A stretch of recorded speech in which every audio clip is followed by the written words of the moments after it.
Financial well-being, stop ignoring this. This is from a recent newsletter I put out, and I've linked it below if you want to see the images and references to this episode. But I want to talk about money. It is something that a lot of people avoid. And over the years, as I've had this podcast, I first started utilizing it to improve my communication. Then I was learning from people from all walks of life. But at this point, I believe, off the back of our workshop over the last weekend, a lot of feedback was to have conversations around different areas. Now, I don't sit here claiming to be a financial expert, but what I wish I got to learn many years ago was from people like myself or those of you who are listening who could share things that they were looking at or interested in to improve wealth, right? Financial well-being, much like your mental well-being and your physical well-being, has key components. So I would look at it like cash flow, savings, investments, etc. And so that really inspired this newsletter and today's podcast. So I hope you guys get value from it. And wherever you're listening to this on, whether it's YouTube, Spotify, Apple, wherever else you get your podcasts, I would love to have a discussion thread below around things that maybe I've missed or points that you'd like to add to it, because this is a conversation and it's something that we will be discussing a lot more within our Man That Can community that you guys can head over and join. The link is below for just $20 a month. It's a very simple one, but just more to continue these conversations. So let's talk money. It's the thing that apparently makes the world go around. If you want to live a good life, you must have a lot of it, right? Wrong. I thought that for a very long time. And what I'm about to talk to you about will help you gain a greater understanding and also create definitions and ideas around what money looks like for you and what wealth looks like for you and success. So do you feel uncomfortable when money is mentioned? Whether you get asked how much do you earn or you are waiting on a price for something, you're sitting there sweating about it going, I hope I can afford this. The truth is money and sex seem to be taboo topics of conversation for most. I want to provide a new understanding for you and share what I've personally done, not for financial advice, as I said. I just wish more people share things that they did when I was stuck so I could start doing my own research to see what may work for me. The key, if you take responsibility and invest 15 minutes a day into learning, you can remove financial stress from your life. And I'm going to attach some helpful books at the end that will allow you to start this journey. So we're going to discuss levels of financial freedom, why people avoid money, financial basics. I used to dislike money because I had none. I would tell myself, people with money rip others off. Money doesn't buy happiness. People with money lose family. They sacrifice everything to achieve it. What I realized was money was just a resource like food, water, or a car. It can serve needs, but its value comes through what you can do with it. I still remember the day I committed to making some money. I had this shift that I wanted to have a great life and that I deserved it. $1 million seemed like the good number. I remember sitting there thinking, yep, that's the one. That's going to make me a success. That will solve all of my issues. I was so sick and tired of struggling. And I was so stoked to think if I can do this, everything else in my life is going to be 1,000,000 times easier, literally. It was the decision that changed everything. And what I'm about to share was what I wish I knew. Money is a resource. It's an exchange of value. It allows you to exchange it for what you value. Some men feel the needs to make lots. Others are happy with little. And there is no right or wrong. And I want that to sink in for you as you're listening to this. You may be comparing and you may have set the number that you feel you need to live based off of what society tells you or a random number. But things that you need to think about, and I'm going to go through a table in a moment, and if you haven't looked at it, definitely click on the newsletter below to see the photo, and I'll actually post it on Instagram. But it doesn't need to be complicated, right? It's really about knowing what you want. As with everything in our life, I like to find a framework that provides direction and clarity for what I can focus on. And it's something that I use with my clients as well. Then I adapt it along the way to utilize it to suit my needs. So I would encourage you to do the same. So here are a few financial checkpoints that I've stumbled across. And as I mentioned, go to the newsletter if you want these written down. The first one is financial dependency. So if you're in that position, your reliance on others for financial support, including family and government assistance. The second one is financial survival. Living paycheck to paycheck, struggling to cover basic expenses with little to no savings. The third one, financial stability. It's your ability to meet living expenses with discretionary income for savings and entertainment, and it's like your beginning of conscious budgeting, being intentional. The next one is debt freedom. No non-mortgage debts. What a space to be in. I've never been a person who really likes debt. So more income can be allocated towards savings, investments, and financial goals. The next one, financial security. So savings and investments cover basic living expenses for a significant period without employment or employment income, and a financial safety net is established. Financial independence. Income from savings and investments suffice to cover all of your living expenses indefinitely without the need for employment. That for me was a light bulb moment, and that for me is where I desire to be. And when we look at, I might cover this later in the newsletter, but I'm going rogue here, going off script. But when we think about that, we can either continue to have to increase our investments, so what our return on investments will be to cover a higher cost of living, or we can bring our cost of living down to meet where we are at. And you get to decide what that looks like for you based on how you want your life to look. The one after financial independence is financial freedom. Right? Wealth allows for a luxurious lifestyle and the ability to afford high quality experiences and support charitable causes freely. Look, I like the sound of that, but I also personally don't believe I have the know-how, drive, and ambition to achieve that. I love too many things outside of work, from my training and family life, etc., to want to do that. Now, having said that, maybe in the future, as I achieve other goals, I'll be like, it's possible for me, and it's not too far out of reach. So we'll reconsider that as time progresses. But for now, as I'm recording this, that's where I'm at. Final one, financial abundance. Wealth generation exceeds all personal needs and desires, enabling legacy building and significant philanthropic efforts. Cool. So after I found the checkpoints above, I recognized pretty quickly that I didn't need $1 million to live a great life. And chances are you don't either. I looked at the list and one specifically jumped out at me, as I mentioned, and that was financial independence. I loved the idea of having my money work for me so that I can have choice. Not because I don't want to work. I really enjoy the Man That Can project and what I do for work. But I wanted to be able to have choice, without the financial stress. And I'm sure a lot of you can relate to that.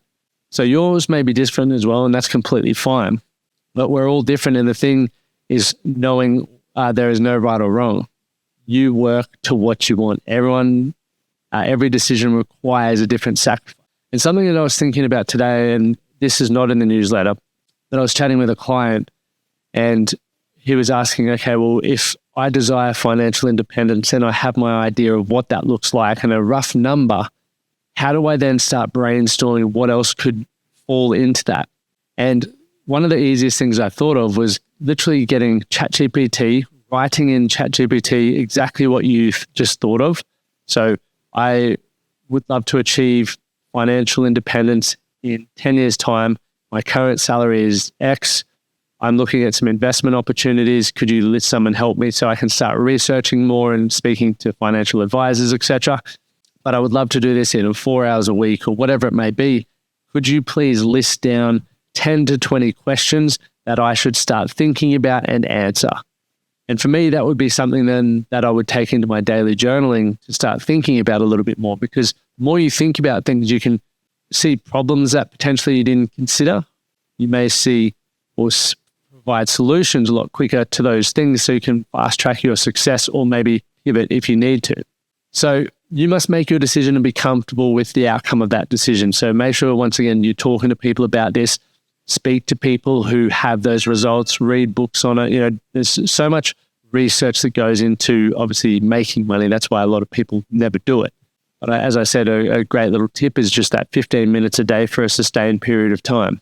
So if you're like I was, you're bound to have some poor beliefs around yourself and money. False money beliefs can be like, I don't have time to make money. I don't have money to invest. I have too many expenses. What if I lose my money? Money will make me evil. They're an example of some. I'm sure you can add to that list. If it crosses your mind, you don't have a money problem. You have a mindset problem. So I want you to read last week's newsletter, which I've linked there as well, for more on overcoming that with your mindset. But to the point of mindset, you must have a growth mindset.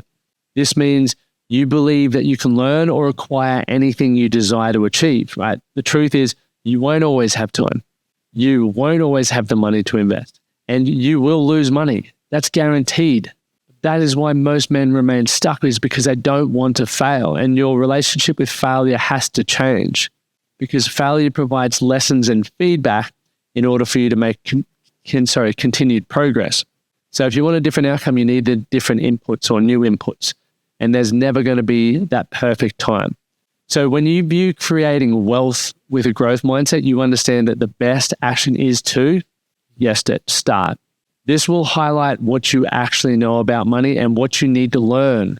So things you need to differentiate here. And once again, on the newsletter, I have a fixed money mindset and a growth money mindset. So I'm not going to read all of them just because I want to be mindful of time, but I'm going to read the top 2 from the fixed money mindset. I'm going to read the top 2 from the growth money mindset. So fixed money mindset, scarcity and limitation. The belief that there is a finite amount of wealth they can achieve, which limits their financial goals. Secondly, avoidance of financial risk due to fear of loss or failure, avoiding opportunities that requires financial risk, even if they offer potential rewards. Now let's go to growth mindset. So first one, see opportunities for abundance. Believing in the potential growth and that actions can significantly impact your financial well-being. Second one, embrace challenges. Viewing financial obstacles as the opportunities to learn and develop stronger money management skills. Okay, there is 2 key differences here. And if you don't have a growth mindset, you're going to really struggle to improve any area of your life, not just finances. But working on having a growth mindset, especially with money, opens you up to more opportunity, hands down. It doesn't take away the work that will need to be done, right? It's not as easy as a lot of people are saying on the internet. You have to learn, and depending on where you're starting from, the journey is going to be different for everyone. For my initial thought is, can you imagine a life without financial stress? I want you to think about what that would feel like, knowing that you wouldn't have to stress every time a bill came in. And how would that change your life? How would that change your mood and your relationships? It's possible for all of us, but there is a price. That is why I believe in getting clear on what checkpoint suits you and the life that you want. As I mentioned before, for me, that was financial independence. From there, you can get clear on what the number is to achieve that. So, for example, I've got a little diagram here, but financial independence equals annual expenses, totaling up all your expenses for the year. The example is $52,000. So therefore, your investments must be returning $52,000 a year so you can live without needing an income. Once you've got an idea of that, you can then go, cool, my next steps is to research ways to achieve that. And from the answers to that question, you're going to provide or create some new questions, okay, that you need to once again find answers for. Don't make it complicated. There are books, podcasts, financial advisors who can help set you up the roadmap. From there, you will have the action step to move towards your financial goals.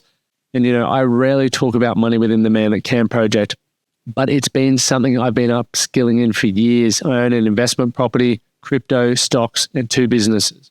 I have made plenty of mistakes, lost thousands of dollars, but I'm continuing to learn. I know what my financial number is to live a great life, and I have a plan to get there. And so I want to talk about it a little bit more so that those of you who aren't doing that will start thinking about that more as well.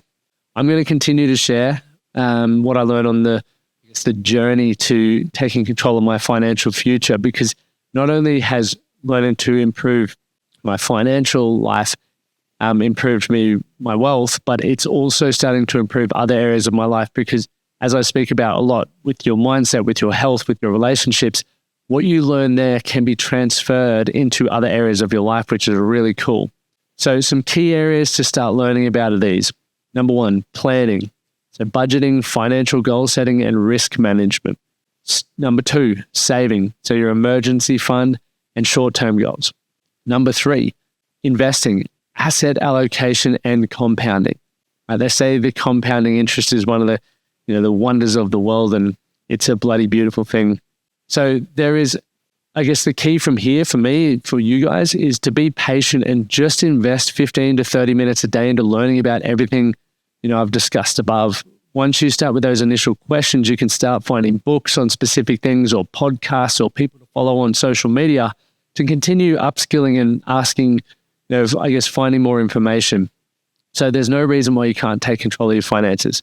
Thanks for listening this week. Make sure you subscribe. And if you want to see the charts and ideas that I compile on the weekly newsletter, link is there, and I'd love to see you subscribe. That comes out every Sunday morning, Australian Eastern Standard Time. Some books for you to read, and these are linked once again in the show notes. The Psychology of Money, Timeless Lessons of Wealth and Greed and Happiness. Then we've got I said The Psychology of Money. I'll put it in there twice. Whoops. But The Barefoot Investor, for those of you who are in Australia, Rich Dad, Poor Dad, some that come to mind. So make sure you check those out. They're highly, they've had a significant impact on my life, and I'm sure they will for you. Make sure you hit subscribe, share this if you got value from it, and I look forward to you engaging in the comments below. Cheers.